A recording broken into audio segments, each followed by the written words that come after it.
Magandang gabi, Pilipinas. Sa Frontline tonight. Dalawang landslide sa Mindanao. 17 ang patay, kabilang mga bata at senior. Flood control project sa Occidental Mindoro hindi pa rin matapos-tapos. Ano na? Posible pa namang bumaha. Kahit maulan, may mga nagrally pa rin sa liwasang Bonifacio kontra korupsyon. At alamin ang update sa habagat na pinalalakas pa rin ng bagyong Inday. 10 ang patay, kabilang ang 5 bata at isang senior citizen sa landslide sa Malapatan, Sarangani. Sa kasagsagan niya ng malalakas na ulan dulot ng habagat na pinalalakas ng bagyong Inday. Ore Paul. Di naman, paano yung mayari? Dahan-dahang hinugot ng mga lalaki ang bangkay ng batang yan. Isa po siya sa miyembro ng 2 pamilyang nasawi matapos matabunan ng gumuhong lupa sa kanilang bahay sa Sitio Pandao. Batay sa tala ng MDRRMO, 10 ang kumpirmadong patay sa kanila. Kabilang po dyan ang isang senior citizen. Dahil sa pagbaha at landslides, may mga inilikas na ring residente sa Sarangani na nilindol kamakailan lamang na itong pahayag ng kanilang MDRRMO. Bumalik na naman because of the flash flood. Kung sa baha po, nasa 115 household, hindi pa kasama dyan yung kasama na nila ngayon na mga nasa lindol.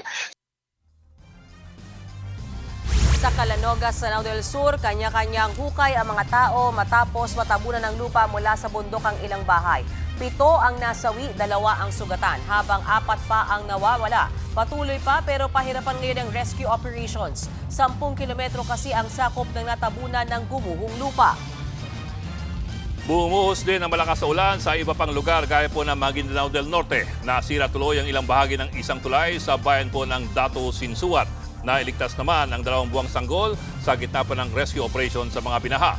Nilagay siya sa isang styro box para malikas. Umapaw din ang ilan sa mga ilog. Ito po ang sitwasyon doon kanina.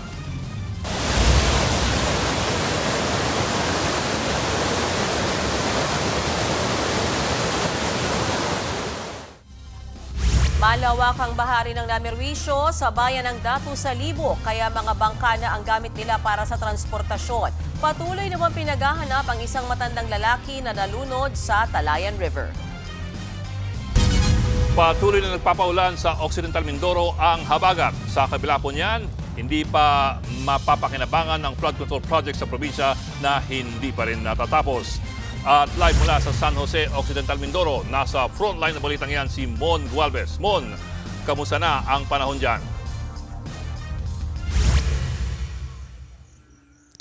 Bok, sa mga oras na ito, patuloy pa rin nararamdaman yung mga hampas ng hangin dito sa bayan ng Occidental or San Jose, Occidental Mindoro. Ilang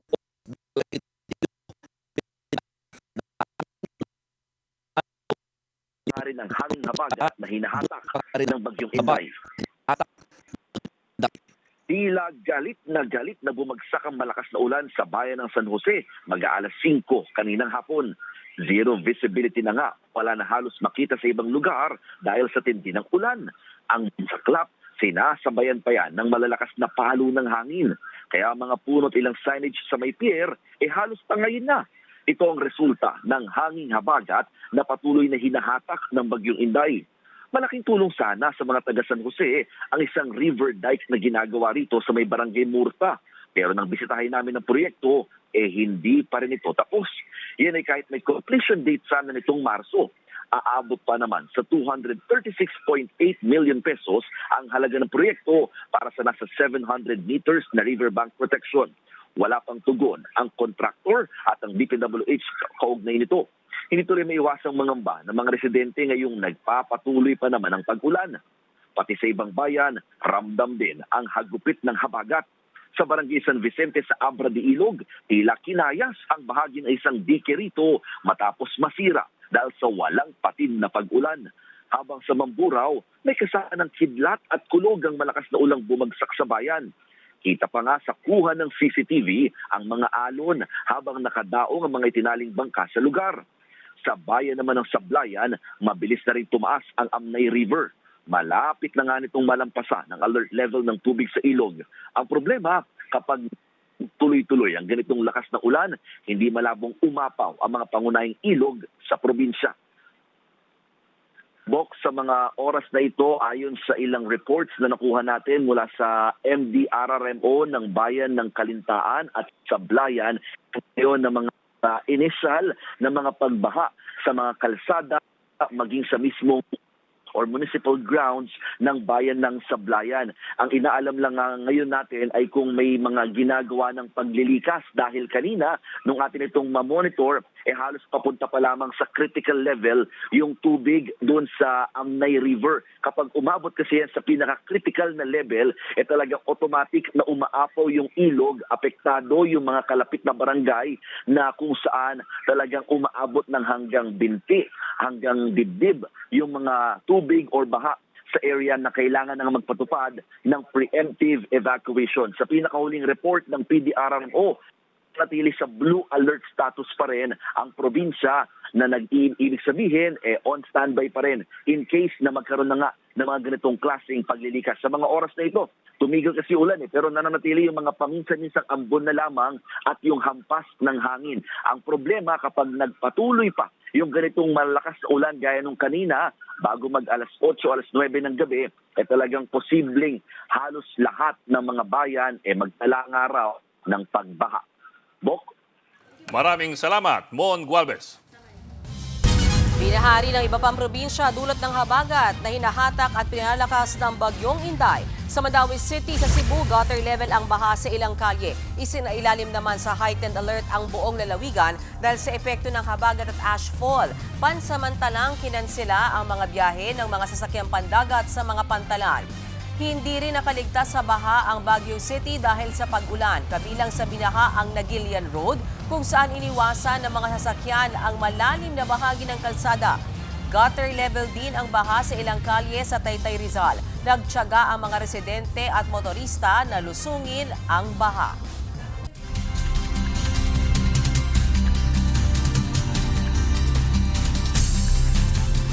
Mga kapatid, manatiling handa sa banta ng baha at ng landslide. Kahit po kasi papalayo na ang bagyong Inday, palalakasin pa rin ito ang habagat.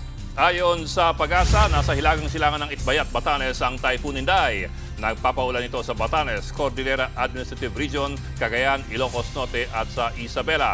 Nakataas pa rin ang wind signal number 2 sa Batanes, eastern portion ng Babuyan Islands at northeastern part ng mainland Cagayan. Bagamat palabas na bukas ng Philippine Area of Responsibility ang bagyong Inday, patuloy nitong palalakasin ang habagat. Pinakamaapektuhan nito ang kanlurang panig ng Luzon. Posibleng maramdaman ang habagat hanggang sa susunod na linggo. Sa rainfall forecast ng Metro Weather, malakas muli ang ulan bukas sa Occidental Mindoro, Palawan, Antique, Negros Island, Zambales at sa Bataan.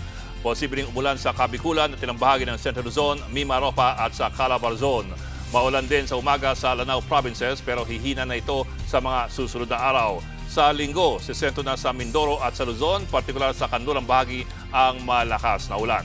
Ayon sa Metra, posibleng tumagal ang ulang dala ng habagat sa Luzon hanggang Martes. Ngayon pa lang itinaas na ng Pag-asa ang orange rainfall warning sa Zambales, Bataan, Cavite at Silangan ng Batangas. Ibig pong sabihin, posible ang peligrosong pagbaha sa mga lugar na yan. Magiging maulan din ang ating weekend dito po sa Metro Manila. Naka-yellow alert ngayong gabi ang rehiyon dahil sa posibilidad ng pagbaha sa mga bahaing lugar. Ibang balita po mga kapatid, magtipid. Tataas na naman ang singil sa kuryente ngayong buwan. Kung magkano, alamin sa report na ito. Kung akala nyo nakahinga na ng kaunti ang budget ng pamilya, naku po, may panibago na namang dagdag gastusin. Simula ngayong buwan, magdaragdag ang Meralco ng 34 centavos kada kilowatt-hour. Ibig sabihin, kung nasa 200 kilowatt-hours ang konsumo ng bahay, may halos 65 pesos na dagdag sa bill. Kung 300 kilowatt-hours, lampas 100 pesos ang dagdag.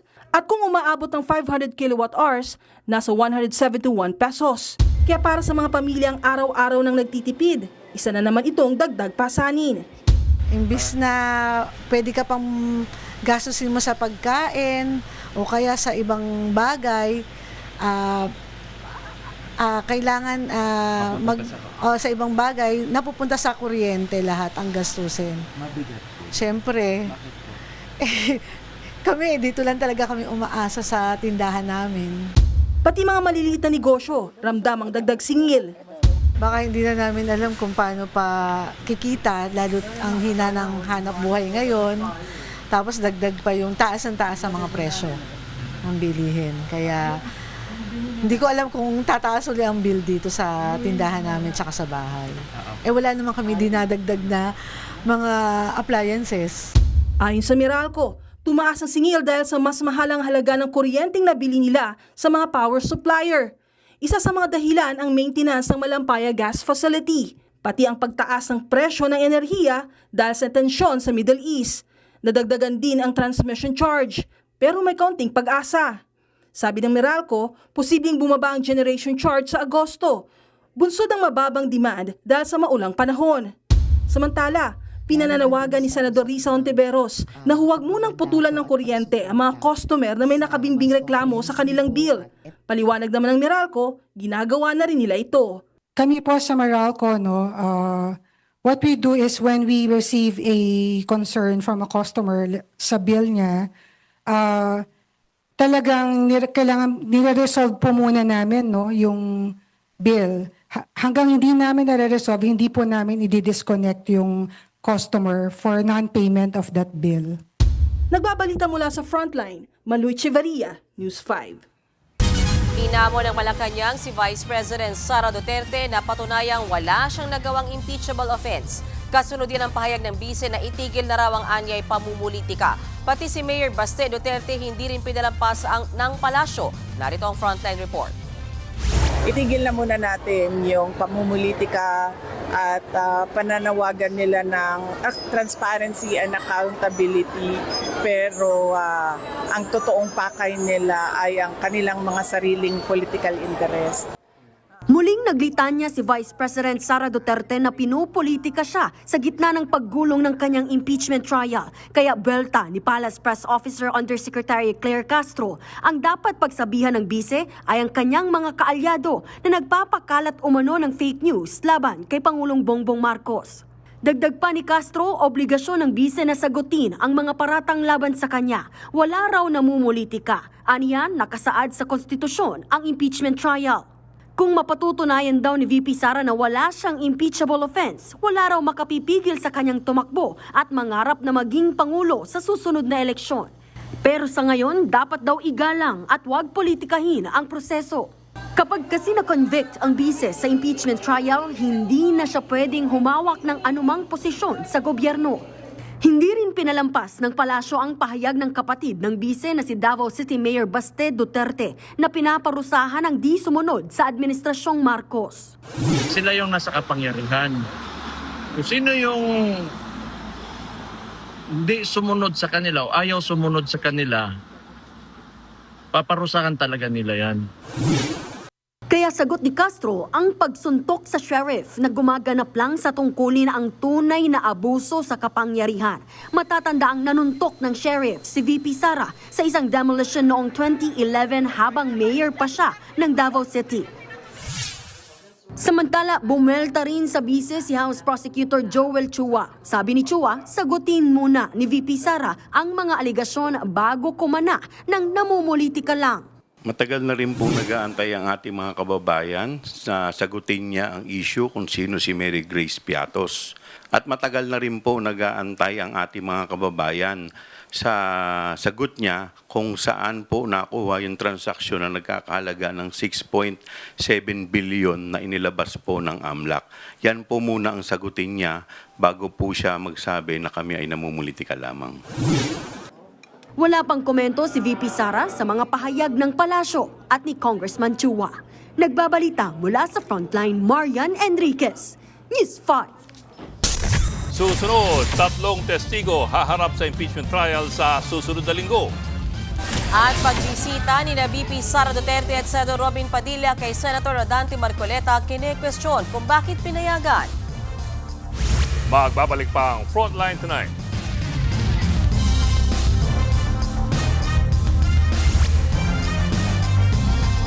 Mga kapatid, Ed Lingaw po, maging maalam at may pakialam sa mga napapanahong balita sa ating bansa. Para sa mas malilimang pagtalakay at paghimay sa mga issue at headlines, mag-follow at mag-subscribe sa social media pages ng News 5.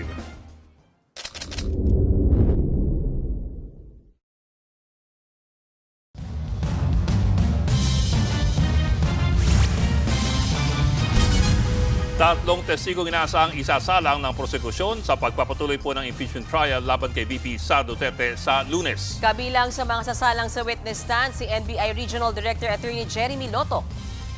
Ayon kay impeachment court spokesman Reggie Tonggol, sa Lunes isasalang si Lotok para magbigay ng testimonya. Kaugnay pa rin ito ng Article 4 o yung alegasyong pinagbantaan umano ni VP Sara ang buhay ng Pangulong Marcos at ng kanyang pamilya.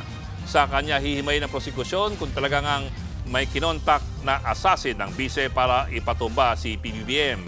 Ibig sabihin, kay Lotok na sa sentro kung nagkaroon ba ng assassination plot. Sa Martes naman tetestigo ang Chief of Staff ni VP Sara si Zuleika Lopez. Si Lopez ay isa sa mga kasama sa video conference ng bise noong November 23, 2024. Kahapon nagpunta si Lopez sa Senado para alamin ang ilang housekeeping at admin matters sa paglilitis. Sa Miyerkules naman isasalang si House Legislative Security Bureau Executive Director Captain Belinda Bello. Inaasahang sa sentro ang kanyang testimonya sa mga pangyayari na nagbigay daan para sa nasabing video conference ni VP Sara. Kabilang narito ang detention ni Lopez. Sa pagkatapos ng unang linggo ng trial, 2 araw sumalang si NBI agent John Mark Calilong sa presentation ng prosekusyon at cross-examination ng depensa. Pero para mapabilis daw ang usad, sisikaping matapos ito pareho sa loob ng 1 araw para sa bawat testigo. Narito ang pahayag ni impeachment court spokesperson Tonggol. So we expect siguro a long trial date on Monday just to try to finish the direct examination, the cross-examination, the redirect examination, and the recross examination. However, there might be circumstances that will need to have the day extended or even continued the next day. Sa Lunes, inaasahang maghahain ng formal memoranda ang depensa at prosekusyon kaugnay po sa hiling na ipasapina ang tax records ni VP Sara at ng kanyang mister.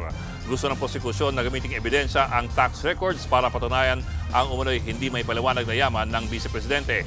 Ayon kay Atty. Tonggol, inaasahang igigiit ng mga abogado ni VP Sara na hindi pwedeng ipasapina ang tax records dahil labag ito sa tax code.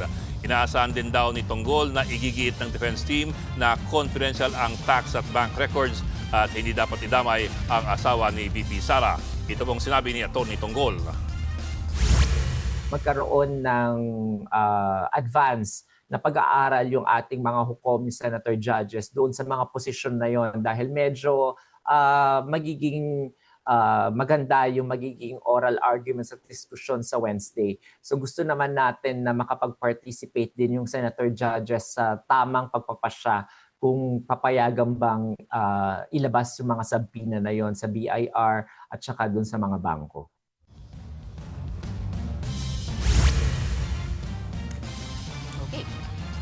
Okay. Si Lotok from BIR expected to testify on NBI, Monday. Sir. NBI, sir. NBI, sorry. Yes. Yeah. Monday. We assume that he's going to be talking about yung Yung kinuntratang assassin. Yeah. Di umano. But among other things, we can also assume, I suppose, that they will also be asking him about the supposed assassination plot against VP Sara. Because if you do recall, nung panahon ni NBI Director Jimmy Santiago, inimbestigahan din ng NBI ang supposed plot to kill VP Sara based on the complaint that she's been making na she is under threat. But we do recall that during that time, sabi ni Jimmy Santiago, yung director ng NBI noon, na nahirapan sila kasi ayaw raw mag-cooperate ni VP Sara. And siguro dagdagan ko na lang yan, Bok. Isa pang inaabangan next week ay yung pagdating mismo ng Chief of Staff ni VP Sara na si Atty. Zuleika Lopez. Kasi inaabangan kung sasamahan siya mismo ng Vice Presidente sa Senado at kung ituturing ba siyang hostile witness ng prosekusyon. So siguro paliwanag lang natin kapag pala nagmosyon at pinayagan na i-treat siya as hostile witness, ibig sabihin pwedeng magtanong ng leading questions sa prosekusyon at i-impeach ang kanyang integrity as a witness. So iba hindi ipepresenta kundi may mga tanong na hindi para sa prosecution kundi hindi presentasyon kundi parang kino-cross-examine siya no sa umpisa pa lang.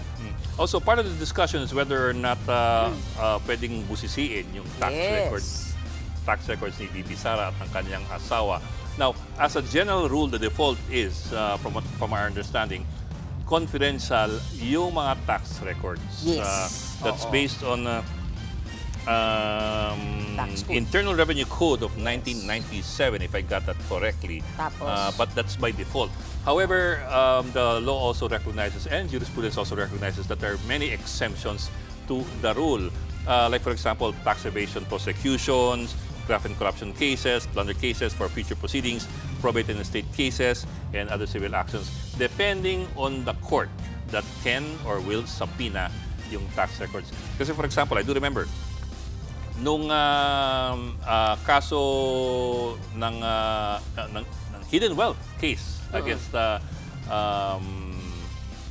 family of the deposed president Ferdinand Marcos, binusisi ang tax records nila. Yeah. At lumabas yung tax records na wala silang significant earnings. Yun. Ako, dagdagan ko lang ng context, Bok, Bakit ba importante ba? Kasi nagtatanong yung ating mga kapatid, bakit ba yan pinabubuksan? Bakit ba pinabubusisi? Malaking bagay para sa prosekusyon na mabuksan sana yung tax records ni VP Sara at yung bank accounts. Kasi ang sabi nga nila, Congressman Ridon, ay hindi ka naman daw yayaman overnight. So, ang gusto talaga nila makita ay way back, na just 2022 nung nanalo siyang VP, kundi before that, 2017, para daw makita yung flow of money each year, gaano kalaki yung na-earn niya. At doon nila ipapasok kasi yung question na yan, pasok yung artikulo ng unexplained wealth di umano ng VP.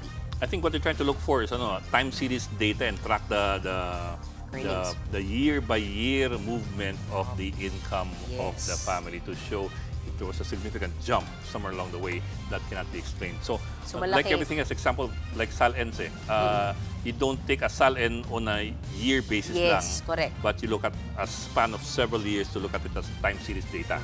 So malaking bagay para sa prosecution to na maipanalo nila sa oral arguments at makapagdesisyon in favor of them for subpoena.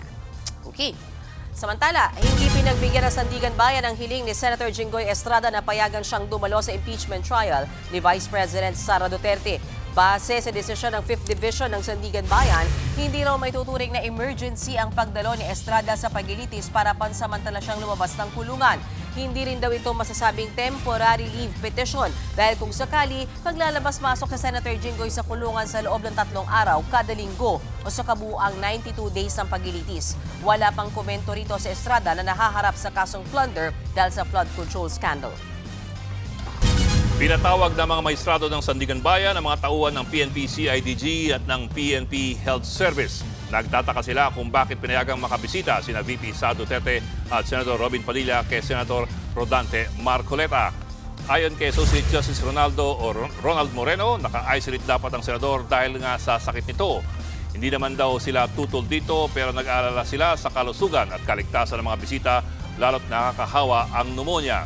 Ayon sa PNP Health Service, ang CIDG ang nagdedesisyon kung papayagan ang bisita para kay Marcoleta. Bukod sa mild pneumonia, meron ding degenerative disc disease si Marcoleta.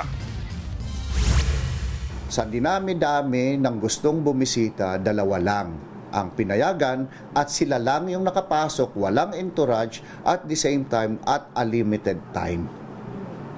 Ito ay personal request ni Senator Marcoleta.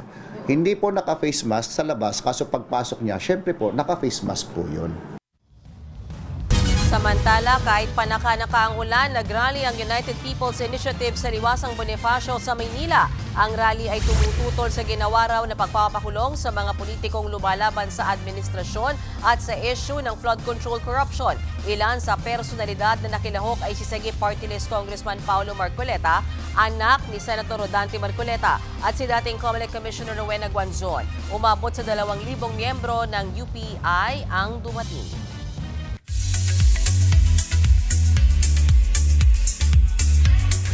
Showbiz tonight na tayo.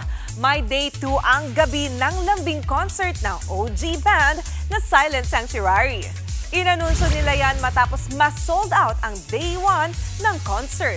Sa mahigit 2 dekada, puno ng hugot ang hits ng Silent Sanctuary. Yan din ang isising-along ng fans sa kanilang concert.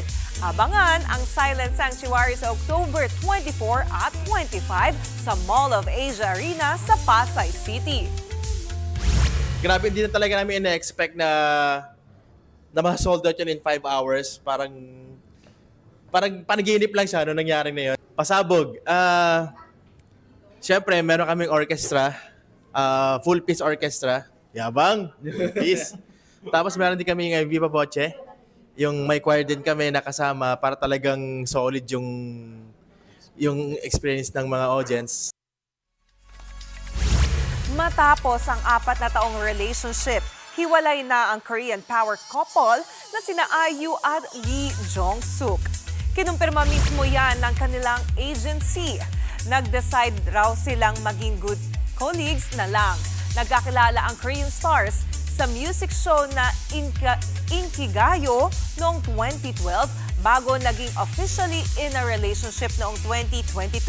Huling naging project ni IU ang K-drama na Perfect Crown, kung saan nakatambal niya si Byeon Woo-suk. Habang may upcoming K-drama naman si Jong-suk na The Remarried Empress na i-release this year. Susunod, K-pop groups na ENHYPEN at Momoland magbabalik sa bansa. At mga tauhan ng Quezon City Jail Male Dormitory kumasa sa Scuba Dance Challenge. Ikaw yan. Tutok lang mga kapatid dito sa Frontline tonight.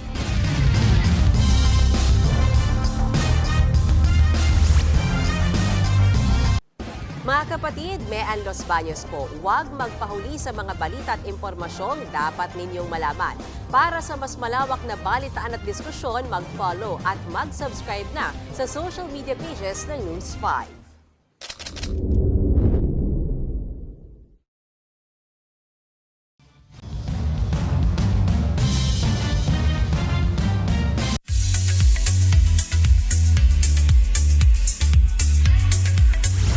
Mag-ipon-ipon na Philo Engines, magbabalik sa bansa ang K-pop boy band na ENHYPEN.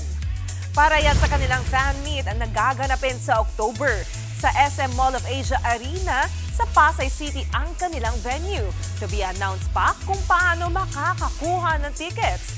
Last year, nag-concert ang ENHYPEN sa Philippine Sports Stadium sa Bulacan bilang bahagi ng kanilang Walk the Line World Tour. Isa pang magbabalik bansa ay ang Pom-Pom singer and K-pop group na Momoland para yan sa kanilang fan meet. This August 7 na yan sa FYM Hall of the EVM Convention Center sa Quezon City. 5,000 pesos hanggang 11,500 pesos ang ticket price sa kanilang 10th anniversary FanCon na Very Merry Party. Kilala ang grupong Momoland sa hits nilang Boom Boom, Bam at Freeze.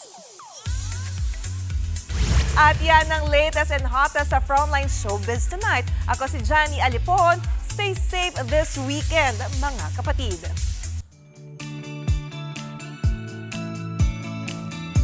At para sa ating pabawang Good Night, hindi lamang sa pagbabantay sa seguridad, kumasa ang mga tauhan ng BJMP sa Quezon City. Pumasa rin sila sa Scuba Dance Challenge. Parang simpleng formation sa unang tingin, yan po mga personnel ng BJMP Quezon City Jail Male Dormitory. Break muna sila sa serious mode para mag-Scuba Dance Challenge. Ganyan daw talaga kapag napapalibutan ng mga Gen Z. Paano nag-scuba yun? Parang may mabaho na gusto mong paypayan. Sorry. Natatawa ko, sorry. Hindi ko mapatawad talaga mga kapatid na nabibilahu ka na ako, hindi pa niya ako tinutulungan kanina. Oo nga, Hindi Sir ko na Ed. mabasa. Ganyan. Hindi, wala. Friday na. Kailangan natin Okay, magpahinga. sige. Thank you na talaga yun. Hindi ko makakalimutan. Ayan, siya pala hindi Hindi ko kasama. Tinitingnan ko kayong dalawa. Hindi pa siya biktima Oo, niya. hindi Lalo talaga, pa pag oo. naging biktima na siya. Babawi tayo next week. Bakit ano? Wala. Wala lang. Ay, nako. Mga mapang-aping uri kayo. Kung alam lang talaga nila. Pagod din ang mga tagapagbalita. Kaya deserve natin ng weekend. Tapos maulan pa, sarap matulog. Pero Yeah. mag-ingat po tayo. Sana hindi bumaha. Yes. Lalo sa amin. Oo nga po. Kasi bahain yung lugar namin. Pagdasal niyo po yung subdivision namin. Nakita ko, 2025 yun, di ba? Oo, kada malakas. Meron. Kaya uwing-uwi na ako, bilisan na natin. Sige. Kasi Pero may 30 seconds pa tayo. Tama. Kasi nag-emote ka pa kaya pinapabayaan ka eh. Natatawa Okay, ako. Okay. yan po ang 30 minutong paghimay at pag-emote sa mga malagang headlines. At magiging lutang ha. Balitaan diskusyon para sa pagtubog ng matalinong opinion. Hanggang sa Lunes po, kami inyong kapatid sa Baltaan sa Public Service. Ako po si Beanas Baños Oroseo. Ako na po si Edlin Gao, walang iwanan, Frontline Tonight.